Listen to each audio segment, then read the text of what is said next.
Movie की starting में हम लोग रिच और हेली नाम के दो लोगों को देख पाते हैं जो कि माउंटेन क्लाइंबिंग कर रहे थे। रिच टॉप पर पहुंचकर काफी ज्यादा एक्साइटेड था, जिसके बाद में वो हेली से भी जल्दी जल्दी ऊपर आने के लिए बोल देता है। लेकिन हेली की रोप माउंटेन रॉक्स में फंस जाती है, जिस वजह से वो रिच से हेल्प मांगती है। लेकिन उसका काफी देर तक आवाज लगाने के बाद भी जब रिच का रिप्लाई नहीं आता है तो वो थोड़ा डर जाती है और अचानक से उसके सामने रिच की डेड बॉडी आ जाती है, जिसका ब्लड उसके फेस पर आकर गिरता है और तभी उसकी बॉडी को कोई नीचे फेंक देता है और हेली की रोप से कोई अनजान आदमी उसे ऊपर की ओर खींचने लगता है। लेकिन हेली अपनी जान बचाने के लिए रोप को काट देती है, जिस वजह से वो नीचे गिर जाती है, जहाँ पर वो अपने सामने रिच को बहुत बुरी तरीके से मरा हुआ देखती है। फिर वो वहाँ से अपनी जान बचाने के लिए भागती है, लेकिन उसका पैर एक ट्रैप में फंस जाता है और इसी वजह से वो नीचे गिर जाती है। और तभी हम देखते हैं कि हेली को भी वो किलर खींचकर मार डालता है।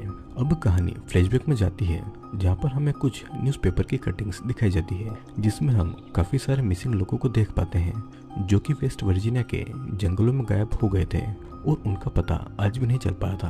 और इन्हीं न्यूज आर्टिकल्स में हम लोग कुछ डिफॉर्म्ड लोगों की पिक्चर्स को देख पाते हैं, जिन्हें जेनेटिक डिसऑर्डर होने की वजह से उनके जीन्स चेंज हो गए थे, जिस वजह से उनका फेस काफी खौफनाक हो गया था।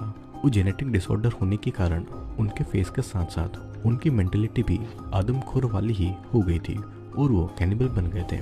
फिर नेक्स्ट सीन में हम लोग क्रिस नाम के एक आदमी को देखते हैं जो कि कार से अपने ऑफिस जा रहा था, लेकिन सामने वो बहुत ही ट्रैफिक देखता है, जिसके बारे में पूछने के लिए वो एक ट्रक ड्राइवर के पास में जाता है, जो उसे बताता है कि यहाँ से 1 किलोमीटर दूर एक केमिकल ट्रक पलट गया है, जिस वजह से काफी लंबा ट्रैफिक लगा हुआ है। और इसके बाद में क्रिस अपने ऑफिस में कॉल करके बताता है कि यहाँ पर बहुत ट्रैफिक है, जिस वजह से वो लेट हो जाएगा। लेकिन यहाँ पर उसके फोन की बैटरी खत्म हो जाती है और कॉल करने के सिलसिले में वो एक गैस स्टेशन पर पहुंचता है, जहाँ पर वो बहुत सी लावारिस गाड़ियों को देखता है। फिर हम लोग क्रिस को उस गैस स्टेशन के मालिक से बात करता हुआ देखते हैं, जो कि उसके फोन को यूज करने की परमिशन मांगता है। लेकिन उस गैस स्टेशन का फोन भी डेड था, जिसके बाद क्रिस वहाँ पर लगे हुए मैप में एक शॉर्टकट रास्ता देखता है, जो कि कुछ दूर जाने के बाद में सीधा हाईवे से मिल जाता है। और उसे देखने के बाद में वो उस रूट के लिए निकल जाता है और कुछ दूर चलने के बाद उसके सामने 2 रास्ते आ जाते हैं, जहाँ पर वो जंगल से होते हुए हाईवे पर मिलने वाले रास्ते पर चला जाता है।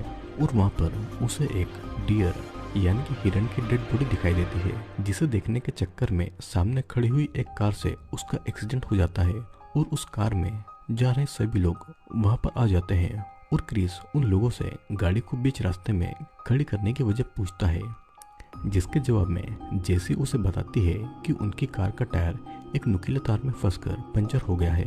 और इसके बाद ये सब लोग हेल्प मांगने के लिए उसी गैस स्टेशन पर वापस जाने का सोचते हैं। और फ्रेंसिन और इवान भी वहीं पर रुककर उनके सामान को देखते हैं। अभी इन्हें अपने रास्ते में एक मरी हुई स्क्विरल और कुछ लावारिस गाड़ियों के टायर जलते हुए दिखाई देते हैं, जिसे देखकर ये सभी लोग थोड़ा डर जाते हैं। और दूसरी तरफ हम लोग इवान और फ्रेंसिन को देखते हैं, जो कि जंगल में ही इंटीमेट होते हैं। इसके बाद में वे लोग कार में अपने सामान को देखने लगते हैं। तभी इवान को पास ही की झाड़ियों से कुछ आहट महसूस होती है, जिसे चेक करने के लिए वो वहाँ जाता है। लेकिन काफी देर तक उसके नहीं लौटने की वजह से फ्रेंसिन भी उसके पीछे इवान को ढूंढने जाती है, जहाँ पर उसका शू दिखाई देता है। और थोड़ा सा आगे जाने पर उसे एक कटा हुआ कान दिखाई देता है और वो देखकर फ्रेंसिन बहुत ही ज्यादा डर गई थी। वो कुछ समझ पाती उससे पहले ही एक म्यूटेंट पीछे से आकर फ्रेंसिन को बेरहमी से मार डालता है। फिर नेक्स्ट सीन में हम लोग उन सभी फ्रेंड्स को देख पाते हैं, जो कि चलते चलते एक अबैंडन्ड हाउस तक पहुंच जाते हैं, जहाँ पर उन्हें और भी काफी ज्यादा लॉस्ट कार्स दिखाई देती है, जिन्हें देखकर वे लोग उस घर को एक्सप्लोर करने जाते हैं। लेकिन उस घर में उन्हें काफी सारी वियर्ड चीजें दिखाई देती है। वहाँ पर उन लोगों को बहुत सारे चश्मे और कार की चाबियां भी मिलती है। क्रिस को फ्रिज में लोगों के कटे हुए बॉडी के पार्ट्स डब्बों में रखे हुए दिखते हैं और कार्ली को एक बाथटब में किसी का हाथ दिखाई देता है। और ये सारी चीजें देखने के बाद में वे लोग वहाँ से जल्दी निकलने का डिसाइड करते हैं। लेकिन तभी वो म्यूटेंट्स उन लोगों की कार के साथ वहाँ पर आ जाते हैं, जिनसे बचने के लिए वे लोग उसी घर में ही छिप जाते हैं। और हम उन सभी म्यूटेंट्स को अंदर आते हुए देखते हैं, जिनका फेस काफी ज्यादा खौफनाक था। फिर वो लोग फ्रेंसिन की बॉडी अंदर लाते हैं और अपने बचरिंग टेबल पर उसे लिटाकर उसके टुकड़े टुकड़े करके उसे खा लेते हैं। फ्रेंसिन की बॉडी को खाने के बाद ये सभी म्यूटेंट्स सो जाते हैं और मौका पाकर वो लोग उस घर से निकलने के लिए बाहर आते हैं। लेकिन जैसे ही वो गेट से बाहर जाने वाले होते हैं, क्रिस गेट पर लगे हुए ट्रैप को देख लेता है और उसे पकड़कर रोक लेता है और अपने सभी फ्रेंड्स को वहां से जाने के लिए बोलता है। ये सभी लोग वहां से जा ही रहे होते हैं कि तभी एक म्यूटेंट की नींद खुल जाती है, जिसे देखकर वो सभी वहां से अपनी जान बचाने के लिए भागते हैं। लेकिन वो सारे म्यूटेंट्स अभी भी इन लोगों को मारने के लिए इनके पीछे पड़ गए थे। फिर भागते भागते ये सभी एक जगह पर आ जाते हैं जहाँ पर बहुत सारी लावारिस गाड़ियाँ खड़ी हुई थी, जिसके पीछे ये सब छुप जाते हैं। लेकिन तभी वो म्यूटेंट्स भी अपने ट्रक के साथ में वहाँ पर आ गए थे और उन्हें मारने के लिए वो ढूंढने लगते हैं। क्रिस यहाँ पर एक प्लान बनाता है कि वो उन सभी म्यूटेंट्स का ध्यान अपनी ओर आकर्षित करेगा और वे लोग उनके ट्रक को लेकर वहाँ से भाग जाएंगे। और क्रिस उन सबको आवाज लगाकर अपने पीछे भागने का ट्राई करता है, लेकिन एक म्यूटेंट अपनी गन से क्रिस के पैर पर शूट कर देता है, जिसकी वजह से वो वहीं पर जख्मी हालत में गिर जाता है।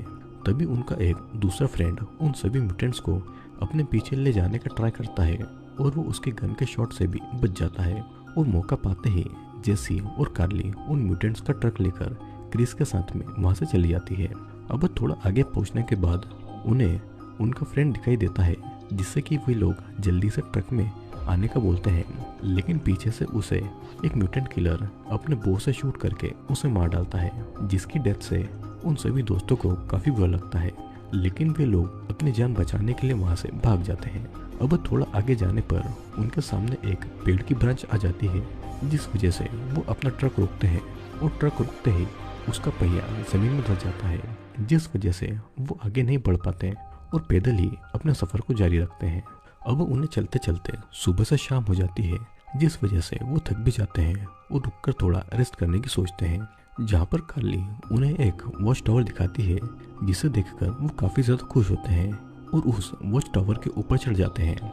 ऊपर जाने के बाद में वे लोग उस पूरे जंगल को देखते हैं, जो कि काफी ज्यादा विशाल और बहुत ही घना था। और इसके बाद में वे लोग उस जगह को एक्सप्लोर भी करते हैं, जहाँ पर जेसी को एक फर्स्ट एड किट दिखाई देती है, जिससे कि वो क्रिस के जख्म पर उसकी पट्टी करती है। तभी कार्ली को वहाँ पर एक रेडियो मिल जाता है, जिसकी मदद से वे लोग अपने पास के पुलिस स्टेशन पर कांटेक्ट करने की कोशिश भी करते हैं, लेकिन उन्हें सामने से कोई भी रिप्लाई नहीं मिलता है। और तभी क्रिस नोटिस करता है कि वो तीनों म्यूटेंट्स उन्हें ढूंढते ढूंढते उस वॉच टावर तक आ गए हैं, जिन्हें देखने के बाद में वो उन सभी को छिपने का बोलते हैं। लेकिन तभी उनके रेडियो से पुलिस का रिप्लाई आता है, जिसकी आवाज़ वो म्यूटेंट्स भी सुन लेते हैं और वो समझ जाते हैं कि ये लोग वॉच टावर के ऊपर हैं। पुलिस उन सभी से उनकी लोकेशन पूछती है, लेकिन इन सभी को इनकी लोकेशन के बारे में कुछ पता नहीं होता है, जिस वजह से पुलिस इन सभी लोगों की हेल्प करने के लिए नहीं आ पाती है। और तभी रेडियो के सिग्नल चले जाते हैं और हम उन म्यूटेंट्स किलर को ऊपर आता हुआ देख पाते हैं, जिनसे बचने के लिए क्रिस वहां पर रखी हुई वजनदार चीजों को वॉच टावर के गेट पर रख देता है, ताकि वो म्यूटेंट्स ऊपर नहीं आ सके। लेकिन वो म्यूटेंट्स नीचे से वॉच टावर पर आग लगा देते हैं, जिसके बाद में वे लोग अपनी जान बचाने के लिए वहां की एक विंडो को तोड़ देते हैं और डिसाइड करते हैं कि हम सब इन बड़े से पेड़ की ब्रांचेस पर जंप करेंगे। क्रिस पहले जाता है और उसे जिंदा देखकर जेसी और कार्ली भी एक एक करके उन ट्रीज की ब्रांच पर कूद जाती है। लेकिन वहां से कूदते हुए उनको वो किलर देख लेते हैं, जिसके बाद में वो भी उन ब्रांचेस पर चढ़ जाते हैं। और इन सब के दौरान एक म्यूटेंट्स कार्ली के पीछे आ जाता है और अपना हैमर कार्ली के मुंह में घुसाकर उसे बेरहमी से मार डालता है, जिसे देखकर क्रिस और जेसी दोनों इमोशनल हो जाते हैं। लेकिन वे लोग अपनी जान बचाते हुए वहां से भाग जाते हैं और क्रिस यहाँ पर जेसी को बताता है कि मैं उस किलर को अपनी तरफ बुलाऊंगा और तुम इस ब्रांच को होल्ड करके रखना, और जैसे ही वो तुम्हारे सामने आएगा तुम इस ब्रांच को उस पर छोड़ देना। लेकिन जेसी इस बार उसे ऐसा करने से मना करती है और खुद ही उस म्यूटेंट को अपनी तरफ बुलाती है, और उसके सामने आते ही क्रिस उस ब्रांच को छोड़ देता है, जिसके बाद वो म्यूटेंट इतनी हाइट से नीचे गिर जाता है और उस वजह से वो बहुत ही ज्यादा इंजर्ड हो गया था। जिसके बाद में वो म्यूटेंट्स काफी गुस्सा हो जाते हैं और दोबारा से उनके पीछे पड़ जाते हैं। फिर हम देखते हैं कि क्रिस और जेसी वहां से निकलकर एक वाटरफॉल के पीछे छुप जाते हैं और वो रात वहीं पर बिताते हैं। अब अगली सुबह हम लोग उन दोनों को वहां से जाते हुए देखते हैं, जहाँ पर थोड़ा आगे जाने के बाद में उन्हें एक हाईवे दिखाई देता है, जिसे देखकर वो काफी खुश होते हैं। लेकिन तभी वो म्यूटेंट्स उन पर हमला कर देते हैं और क्रिस को नीचे गिराकर जेसी को वहाँ से अपने साथ में ले जाते हैं। तभी क्रिस को वहाँ पर एक पुलिस की कार दिखाई देती है और वो उससे मदद मांगने के लिए वहाँ पर जाता है।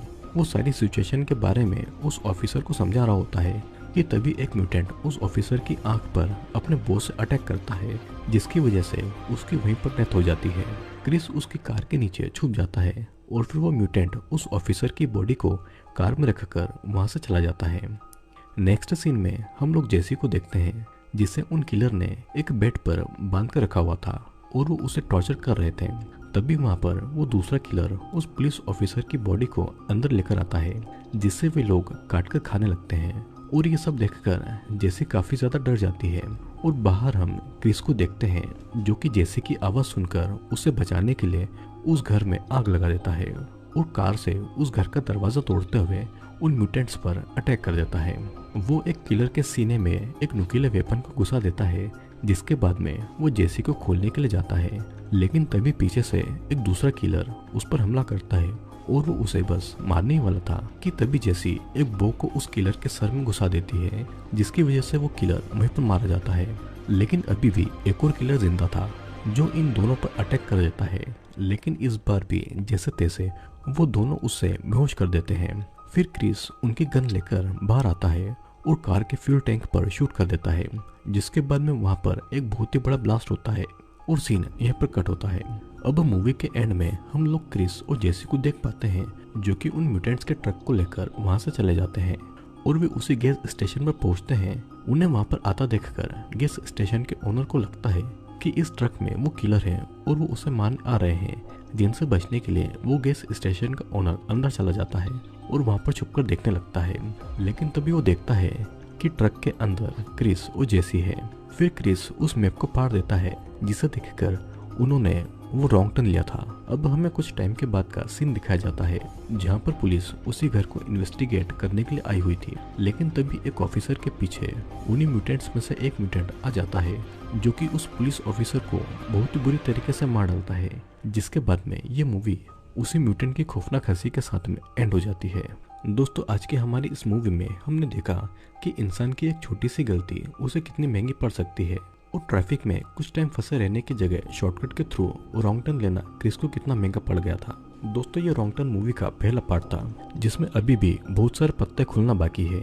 ये म्यूटेंट्स कौन थे और ये जंगल में क्यों रह रहे थे, ये आपको आने वाली कहानी में पता चलेगा।